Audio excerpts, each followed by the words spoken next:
আরেকটা বড় ব্যাপার হচ্ছে যে অনেক স্টুডেন্ট ইনফ্যাক্ট আমাকেও বলেছে যে ওনাদের ভিসা হয়েছে। অনেকেই যেটা করে যে একটা ভিসা 10-15 জায়গাতে দিয়ে পাবলিসিটি করে। হ্যাঁ, আমার কাছে এটা আসলে টু সাম এক্সটেন্ট খুবই চিপ মনে হয়। হ্যাঁ, সো এতদিন কিন্তু আমরা আসলে ওই ভিসা শেয়ার করে করতে হবে, বিকজ আমাদের অফিসের একটা প্রাইভেসি পলিসি আছে।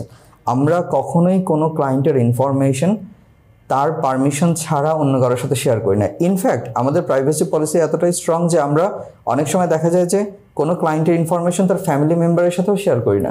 হ্যাঁ, সো যেই কারণে ওনাদের ভিসা তো আসলে definitely under hour privacy policy, যে কারণে আমরা ওই যে ভিসা আরেকজনকে দেখিয়ে যে আমরা বিজনেস করবো, উই নেভার ডু দ্যাট।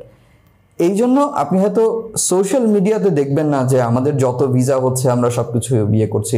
অনেকে আমাদের রিকোয়েস্ট করে যে আপনি নতুন যারা ক্লায়েন্ট যে রিকোয়েস্ট করে যে আপনারা প্রিভিয়াসলি কোনো স্টুডেন্টের ভিসা করিয়েছেন কিনা আমাকে শেয়ার করেন, আই ওয়ান্ট টু চেক।